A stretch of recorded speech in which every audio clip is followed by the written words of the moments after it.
नमस्कार, city centre में आप सभी का बहुत स्वागत है। आपके साथ मैं दीपिका।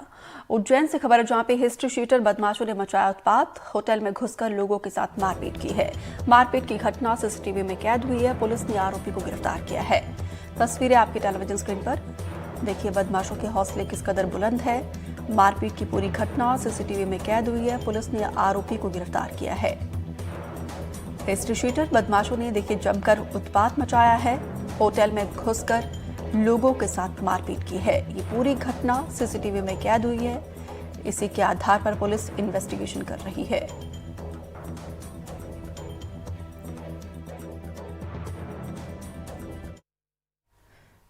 बदमाशों कल के थाने में हौसले एक विवाद हुआ था जिसमें होटल वाले के साथ मारपीट हुई है। एक महिला के साथ भी मारपीट हुई थी, तो उसमें महाकाल पुलिस द्वारा प्रकरण पंजीबद्ध करके एक आरोपी को हिरासत में लिया है। एक आरोपी और है जिसकी तलाश की जा रही है। तो बदमाशों ने देखिए यहाँ पे लोगों को किस तरीके से पीटा है। बदमाशों के हौसले किस कदर बुलंद है। होटल में घुसकर इस वारदात को अंजाम दिया है। बदमाशों ने होटल में घुसकर लोगों के साथ मारपीट की है और फिलहाल आपको बता दें कि पुलिस ने आरोपी को गिरफ्तार कर लिया है। ललित जैन ज्यादा जानकारी के साथ जुड़े हैं। ललित, कब की घटना है ये और क्या जानकारी इस पूरे मामले में पुलिस की तरफ से क्या कार्रवाई की गई है? जी, यह घटना कल रात की है। महाकाल क्षेत्र में जो ब्रिज के नीचे खोतर है, उसमें बदमाश जो आदतन आरोपी है वो शराब पीकर घुसे और उन्होंने जबरनी होटल मालिक, उसके मैनेजर और उसको मारपीट करके तोड़फोड़ करी। साथ में वहाँ पे एक महिला और एक बुजुर्ग के साथ भी मारपीट करी है। इस मामले में पुलिस ने 2 लोगों के खिलाफ प्रकरण दर्ज करा और एक आरोपी को गिरफ्तार करके आज जुलूस भी निकाल दिया है।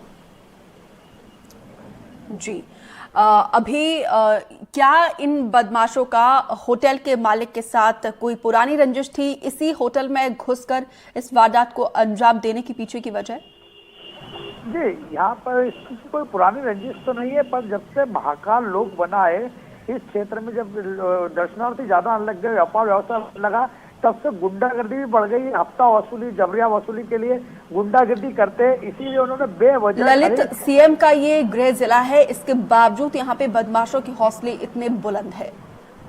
जी, ये सही है कि सीएम का गृह जिला है और सीएम ने सख्त कार्रवाई के निर्देश भी दे रखे हैं। पुलिस अपनी कार्रवाई कर रही है, पर गाये बगाए इस तरह की घटना महाकाल क्षेत्र में होती नजर आ रही है।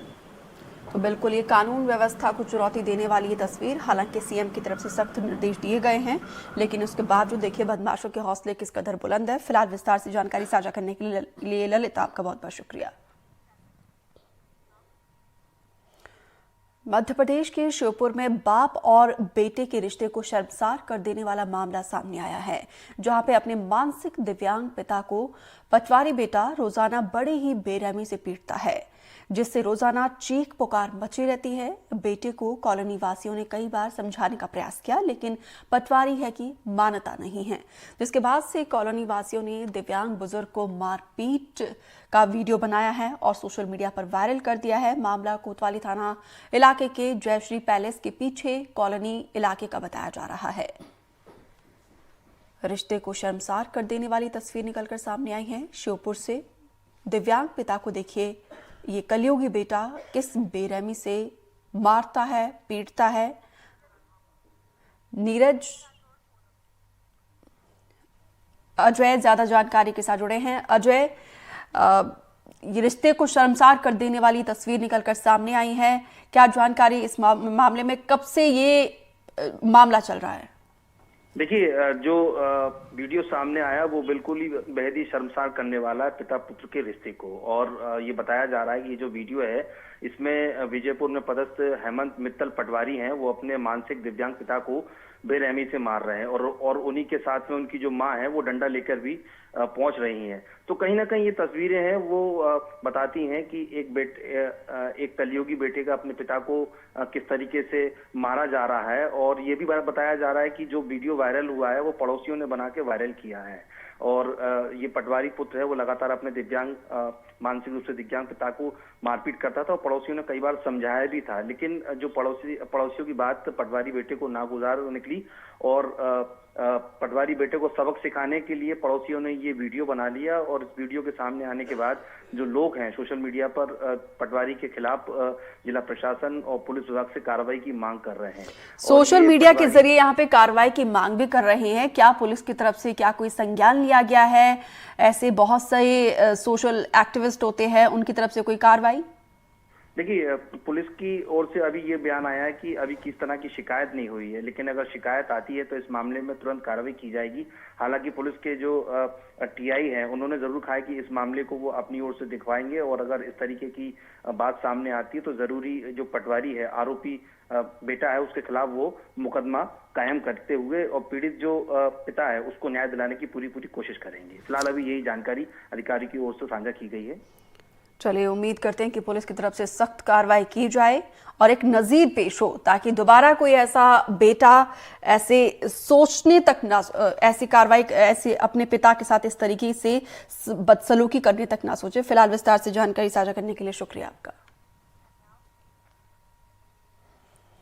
बलरामपुर की बात करते हैं, जहां पर यातायात नियमों के उल्लंघन पर पुलिस विभाग ने कार्रवाई की है। दरअसल सड़क हादसों को रोकने के लिए पुलिस विभाग जगह जगह जागरूकता अभियान चला रही है, जिसके तहत पुलिस ने नियमों का उल्लंघन करने वालों के खिलाफ कार्रवाई की है और समझाइश भी दी है।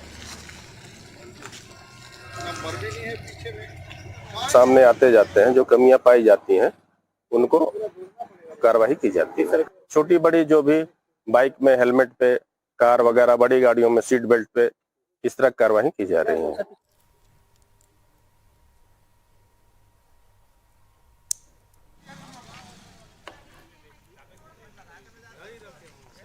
तो पुलिस विभाग की तरफ से जागरूकता अभियान चलाया जा रहा है। लोगों को बताया जा रहा है कि नियमों का पालन करना कितना जरूरी है, क्योंकि बचाव में ही सुरक्षा है। आए दिन सड़क हादसे होते रहते हैं और ऐसे में लोगों को जागरूक किया जा रहा है कि ट्रैफिक नियम का पालन करना कितना ज़रूरी है।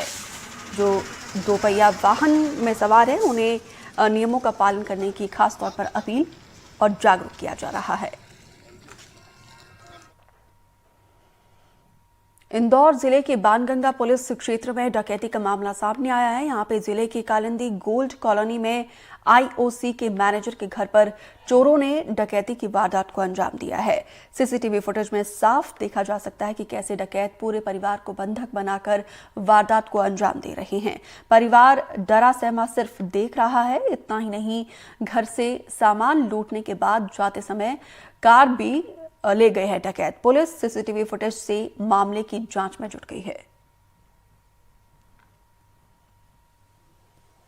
सुबह घटना संज्ञान में आई हुई थी। मौके पे जाकर के देखा गया है, वहां पे एक लंदन विला है, नई कॉलोनी डेवलप हो रही है। वहां पर पीछे से कुछ वारदात करने वाले लोगों का प्रवेश हुआ है, जिसमें से मकान खाली की नीयत से उसके दरवाजे को तोड़ करके प्रवेश किया है और वहां से कुछ मसरूका, उसमें से दो अंगूठियां हैं, एक चेन है, लगभग गाड़ी की चाबी भी उठा लिया है। उसी समय पर परिजन जाग गए तो उस पर से वो लोग भाग करके और गाड़ी लेकर के निकल गए, जिसमें से अपराध धारा 457-392 का मामला पंजीबद्ध कर लिया गया है। आसपास बहुत सारे कैमरे लगे हुए हैं जिनकी सीसीटीवी फुटेज देखे जा रहे हैं। सारे टोल नाके भी चेक किए जा रहे हैं और पूरा घटनाक्रम के सारे साक्ष्यों को एकत्रित करके जल्द ही घटना का खुलासा किया जाएगा। शिवपुरी जिले में डॉक्टर्स की लापरवाही के चलते नवजात की मौत का मामला सामने आया है। यहाँ पे जिले के मेडिकल कॉलेज में डिलीवरी के दौरान नवजात की मौत के बाद परिजनों ने जमकर हंगामा किया और डॉक्टर पर लापरवाही का आरोप लगाया है। परिजनों का आरोप है कि बच्चों की डिलीवरी के लिए कोई विशेषज्ञ डॉक्टर मौजूद नहीं था, जिसके चलते एक घटना हुई है। पीड़ित के परिजनों ने इस मामले में उच्च स्तरीय जाँच की मांग की है। नॉर्मल हो जाएगी, नॉर्मल कह के इनने दर्द के इंजेक्शन लगा दिए, कम से कम 15-20 इंजेक्शन लगा दिए। तो 4:30 बजे डिलीवरी इनने कराने की कोशिश की। जब बच्चा फंस गया तो उस समय डॉक्टर मौजूद नहीं था कोई। उसके बाद जब बच्चा फंस गया तो इन लोगों ने डॉक्टर को बुलाने के लिए दौड़े और डॉक्टर को बुलाने के लिए गए, तब तक बच्चे की स्थिति बिगड़ चुकी थी। 7:30 बजे हमसे ये बोलते हैं कि बच्चे की बॉडी हैंडओवर ले लो और बॉडी देने के लिए हमसे साइन करवाते हैं। हमने साइन से मना कर दिया। फिर 8:30 बजे भाई जाँच टीम आती है और बोलती है कि भाई हमने आपके बच्चे को देख लिया है, वो वही जिंदा है, वेंटिलेटर पर धड़कनें चल रही हैं। जबकि 1 घंटे पहले हमसे बोल रहे थे कि आप बॉडी हैंड ओवर ले लो। तो ये बताओ ये शासन क्या कर रहा है। डॉक्टर्स का भी पक्ष जाना था, उनका कहना था कि हम दूसरे पेशेंट को देख रहे थे। जो भी सच्चाई है एक जांच कमेटी बना रहे हैं, उसमें सामने आ जाएगी, आपको बता दिया जाएगा। छत्तीसगढ़ के कई जिलों में हाथियों की दस्तक से दहशत का माहौल है, तो वहीं बलरामपुर के वार्डफनगर वन परिक्षेत्र में हाथियों को लेकर 5 स्कूलों को बंद कर दिया गया है। आपको बता दें कि कलेक्टर के निर्देश पर जिला शिक्षा अधिकारी ने उच्च स्कूलों को 2 दिनों के लिए बंद किया है। जिन इलाकों में हाथियों का मूवमेंट है वहीं हाथी लगातार ग्रामीण क्षेत्रों में पहुंचकर नुकसान पहुंचा रहे हैं। कहीं किसी के घर तो खेतों में जाके नुकसान पहुंचा रहे हैं, फसलों को नुकसान और नष्ट किया जा रहा है, जिससे लोगों में कहीं ना कहीं भय का माहौल है।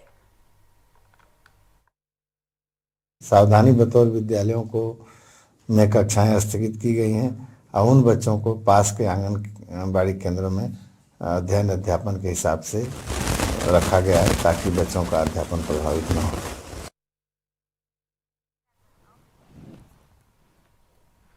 और अब चलिए बात करते हैं अंबिकापुर की, जहां पे लाखों रुपए की लागत से शहर के सार्वजनिक स्थानों पर वाटर एटीएम स्थापित किया गया है, जो कि चालू हालत में है, लेकिन लोगों को इसका फायदा नहीं मिल पा रहा है।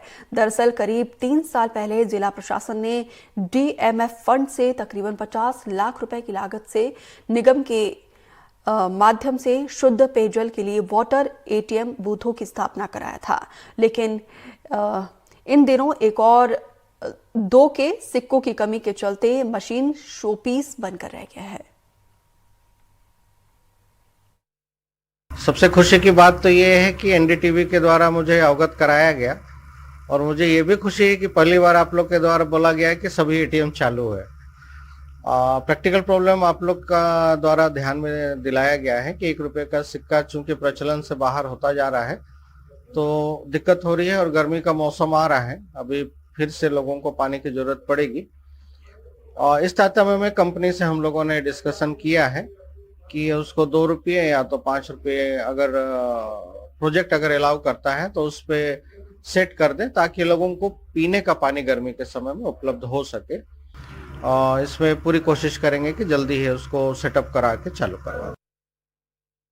इस वक्त हम अंबिकापुर के सबसे भीड़ भाड़ वाले क्षेत्र न्यायालय या कहीं जिला सत्र न्यायालय के पास खड़े हुए हैं। जिला न्यायालय सत्र के ठीक सामने कलेक्टेड कार्यालय है और एक साइड स्टेडियम है। जाहिर है यहाँ पे दिन भर लोगों की आवाजाही या कहीं भीड़ काफी रहता है। इसी चीज को मद्देनजर रखते हुए नगर निगम प्रशासन ने यहाँ पे एटीएम बूथ लगाया था ताकि लोगों को पेयजल की समस्या ना हो। लेकिन सबसे महत्वपूर्ण बात यह है कि 1 रुपए की सिक्का प्रचलन में कम आने के कारण अब ये एटीएम लगभग उपयोग में नहीं है, जबकि ये इस एटीएम की सभी सिग्नल चालू बताए जा रहे हैं। हालांकि निगम के महापौर का कहना है कि एनडीटीवी के द्वारा उन्हें यह संज्ञान में लाया गया है और इसे जल्द से जल्द ठीक करवा के उसे लोगों को उपयोग में लाया जाएगा। अब वाला देखना है कि आने वाले समय में कब तक ये स्थिति सुधर पाता है। अपने सहयोगी के साथ मैं रोमी सिद्दीकी, एनडीटीवी न्यूज, अंबिकापुर।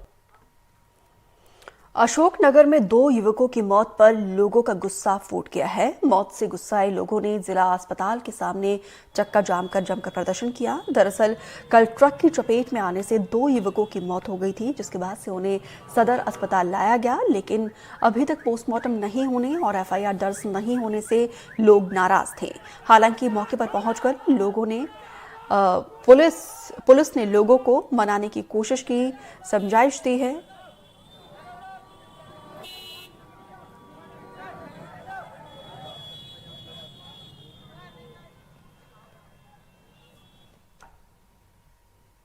बिलासपुर के मंगला की महर्षि यूनिवर्सिटी की जांच के लिए CGPURC की टीम यूनिवर्सिटी पहुंची है। इस दौरान यूनिवर्सिटी में चल रहे फर्जीवाड़ों को लेकर NSCUI के कार्यकर्ताओं ने जमकर प्रदर्शन किया।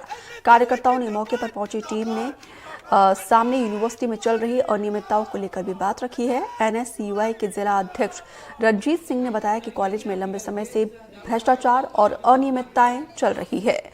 यही नहीं, प्रबंधन UGC के नियमों को ताक में रखकर यूनिवर्सिटी को चला रहा है। पूरे मामले में CGPURC की टीम जांच रिपोर्ट सरकार को सौंपने की बात कह रही है। ये संस्था CGPRC की गाइडलाइन के अनुरूप बिल्कुल भी संचालित नहीं हो रही है। UGC का गाइडलाइन है कि एक ही भवन में 2 संस्थाएं संचालित नहीं हो सकती। महर्षि शिक्षा संस्था और महर्षि यूनिवर्सिटी जो एक ही भवन में संचालित हो रही है, इस संस्था में सैकड़ों बच्चे ऐसे हैं जो यूनिवर्सिटी के कैंपस के बाहर रह के अलग अलग कोचिंग संस्थाओं में, सेंटरों में पढ़ाई कर रहे हैं, जो UGC की गाइडलाइन के खिलाफ है। ये संस्था एक ऐसी संस्था है जहां पर सेंटरों में एडमिशन लिया जाता है, सेंटरों में पढ़ाई कराई जाती है, एग्जाम देने बच्चा इस संस्था पे आता है और उन्हें नकल प्रकरण में नकल कराया जाता है। हम लोग इसमें कोर्ट जा रहे हैं, हमारे पास पूरे दस्तावेज हैं और प्रेस कॉन्फ्रेंस जिस दिन कोर्ट जाएंगे लोग और प्रेस कॉन्फ्रेंस देंगे, उस दिन इस संस्था के नाम से बहुत बड़े और खुलासा करूंगा, जो इस संस्था को कोर्ट या फिर राज्य शासन क्यों ना हो, जो बंद कराने के लिए पूरे तरीके से बाध्य होगी। जांच तो अभी चल रही है ना, अभी तो हम उन बिंदुओं पे इनसे बात कर रहे हैं, उनके डॉक्यूमेंट्स देख रहे हैं। उसके बाद जब हम देख लेंगे तभी हम कुछ अपनी रिपोर्ट बना पाएंगे, और जब रिपोर्ट बनाएंगे तो हम इसको CGPRC को सबमिट करेंगे। सभी विश्वविद्यालय, सभी प्राइवेट यूनिवर्सिटीज़ की जांच अध्यादेश के अंतर्गत क्या वे अपने पाठ्यक्रमों का संचालन कर रहे हैं या नहीं कर रहे हैं, या जो भी रेगुलेटरी बॉडीज़ उनको निर्देश देती हैं उन रेगुलेटरी बॉडीज़ के अंतर्गत वो अपने कार्य संपन्न करते हैं या नहीं करते हैं। इसके संदर्भ में CGPRC जांच करती है और कोशिश करती है कि सारी जितनी भी प्राइवेट सैंक्शन यूनिवर्सिटीज़ हैं वो उन नियमों के अंतर्गत कार्य करें। गरियाबंद जिले के कुटैना गांव में ग्रामीणों ने पुलिस पर झूठी कार्रवाई करने का आरोप लगाया है। यहां जिले में कुछ दिन पहले रेत माफियाओं ने खनिज विभाग पर अधिकारियों पर कार्रवाई करने के दौरान हमला किया था। ग्रामीणों का आरोप है कि पुलिस इस मामले में आरोपियों के बजाय निर्दोष लोगों के खिलाफ कार्रवाई कर रही है। इस मामले में लोगों ने राजम विधायक रोहित साहू और ASP पर मुलाकात कर जांच की मांग की है। माइनिंग ऑफिसर मतलब पहचान में अज्ञात लिखा है, 2 जन 3 जन के पहचान करे होकर बाद अज्ञात लिखा है, लेकिन TI है गांव के निर्दोष आदमी मतलब पकड़ के लेके गए हैं पांडुका थाना TI है और मतलब दोषी साबित कर दे है, मतलब जेल में डाल दे है। और हमारे मन के कोई सुनवाई नहीं होते, 3 दिन हो गए यहाँ से वहाँ घुमा आते राज। हम इंसाफ चाहिए, कल के कल हमारे पति घर में चाहिए, नहीं तो हम कल थाना घेराव करवो, लोग लेकर सही चावो, भूख हड़ताल में बैठो। हम कुटना में जो है माइनिंग इंस्पेक्टर के साथ आज से लगभग 10-15 दिन पहले मारपीट हुई थी। उसी मामले में FIR दर्ज किया गया था। इसमें 4 आरोपी बनाए गए थे, इसमें से 1 अरेस्ट हुआ था, बाकी 3 अभी जो है फरार हैं। इसी मामले में और तहकीकात करने पर कुछ और अन्य आरोपियों के नाम आना बताया गया, जिसके आधार पर माइनिंग इंस्पेक्टर से उसकी पहचान करा कर उनकी गिरफ्तारी की गई है।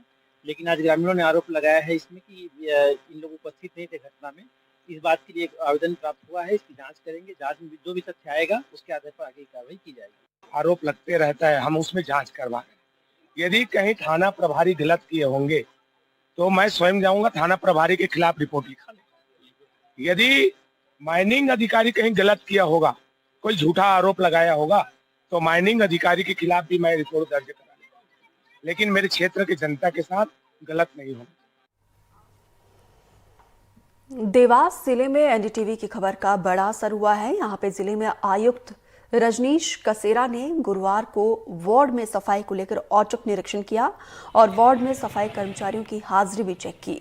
इस दौरान आयुक्त ने कूड़ा डालने की प्रक्रिया का भी जायजा लिया और गैर हाजिर होने पर सफाई कर्मचारियों के खिलाफ कार्रवाई करने की भी बात कही है। अन्य वार्ड के अधिकारियों को साफ सफाई पर ध्यान देने की हिदायत दी है। आपको बता दें कि कुछ दिन पहले NDTV ने जिले के वार्ड में गंदगी और कचरे के अंबार पर ग्राउंड रिपोर्ट की थी, जिसके बाद से प्रशासन एक्शन में आया है। कचरा गाड़ी 4-4, 5-5 दिनों तक नहीं आ रही। कचरा फेंकने में बहुत परेशानी आ रही है। सभी को फोन लगा रहे हैं, बता रहे हैं, तो कोई परेशानी सुनने को तैयार नहीं है। क्या लोगों को कचरा कहाँ पर फेंक जाते हैं? कचरा ये हमारे सामने की तरफ प्लॉट है, इसके अंदर कचरा पटक के जाते हैं। जो छोटे छोटे दुकानदार है सब उसके अंदर डाल रहे हैं। कि पास में गार्डन है, गार्डन में पूरी गंदगी पसरी हुई है। सब लोगों के जो दूसरे लोगों का घरों का कचरा है वो भी वहाँ डाल रहे हैं। पीछे नालियाँ हैं वो सारी फुल हो चुकी है। तो नगर निगम कचरा गाड़ी महीने में कितने दिन आती है? अभी तो ये स्थिति होगी, महीने में 2-3 दिन आ रही है तो बड़ी बात हो रही है। सब अभी तो महीने 2 महीने से कभी 3-4 दिन में आती है, एक आध बार आती है, फिर बंद हो जाती है। बहुत समस्या चल रही, 4-4 दिन तक कचरा गिरना पड़ता है अपने को यहाँ पे। मेरा एक और फर्म है शुभम नमकीन के नाम से, पिछले 2 साल से कंप्लेंट कर रहा हूँ मैं उनको कचरे गाड़ी के लिए, पर वो कचरा गाड़ी 3 बार मैंने मैसेज भी करे इनको। किस तरह से? प्रभारी जी हैं यहाँ के मिश्रा जी करके, उनको मैंने ये नंबर आ रहा है उनका, इस पर मैंने मैसेज भी करे हैं उनको। 3 बार गाड़ी उन्होंने चालू करवा दी, पर 2 बार के अलावा गाड़ी आना फिर बंद हो जाती है। कितना रुपया लिया जाता है आपसे महीने के? सर कमर्शियल का 200 रुपये महीना लिया जाता है, संपत्ति कर भरने जाते हैं 2400 रुपये पहले जमा होता है। दुकान का कितना है? कमर्शियल 200 रुपये, यहाँ का भी 200, घर का 130 के आसपास। आपका घर और दुकान थोड़ा ऊपर नीचे है? घर मेरा पास में ही है, 8 मकान छोड़ के ही घर है मेरा। क्या लगता है आपको, आपको इतना पैसा भरने के बाद भी आपको? सर सुने कौन, किससे कहने जाएं, कंप्लेंट करते हैं उस पर भी कुछ नहीं होता। मैंने SMS बताया अभी आपको। मैं इस वक्त खड़ा हूँ नगर निगम परिसर देवास में।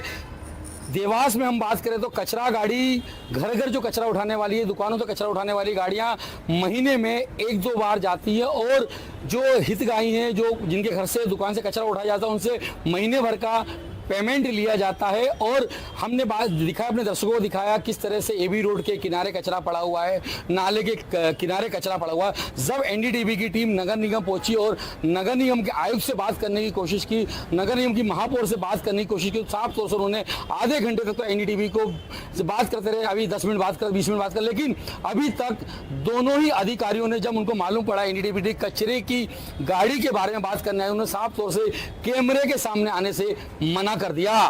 वीडियो जर्नलिस्ट ओम के साथ देवास से अरविंद चौक से। बेमेतरा जिले की मारो नगर पंचायत में साफ सफाई सहित अन्य सुविधाओं के लिए 57 लाख और अन्य मदद से करीब 40 वाहन दिए गए हैं, जिसमें सूखा कचरा, गीला कचरा एकत्रित करने के लिए van, lift van, vacuum cleaner, tractor trolley, e rickshaw और दूसरे सामान भेजे गए हैं। लेकिन ये सामान और गाड़ियां बिना उपयोग खड़े ही कबाड़ में बदल गई है। सबसे चौंकाने वाली बात यह है कि इन वाहनों का इस्तेमाल भी नहीं हुआ है। इनकी मरम्मत के नाम पर अधिकारियों ने फंड भी रिलीज करवा दिया है। नगर पंचायत के द्वारा खरीदे गए वाहनों से कचरा सफाई का कोई वास्ता नहीं है। आज भी शहरों में गंदगी फैली हुई है और ये गाड़ी खड़े खड़े ही कबाड़ में तब्दील हो गई है। साफ है कि बड़े अधिकारियों की तरफ से की गई लापरवाही की वजह से मारो नगर पंचायत में ये धांधली हो रही है। नगर पंचायत मारो को जो 2 अभी 15 फाइनेंस मिला था, वो पुरुष सिमोन ने खरीदा था उनको, तो पड़ा था, उसको मैं बनवाया, उसी सप्लायर से ही बनवाया कि उसको चालू करो करके, और रजिस्ट्रेशन और नंबर दिया है। इस कारण हमारे पास थोड़ा सा गाड़ी ओवर हो गया, इसलिए ज़्यादा दिख रहा है और गाड़ी का उपयोग किया जा रहा है। सब गाड़ी उपयोग में है। 2-3 गाड़ी निकल रहा है, नानी के लिए हमारा वो टिप्पर भी निकल रहा है। इस बुलेटिन में मेरे साथ इतना ही। दीजिए इजाजत। नमस्कार।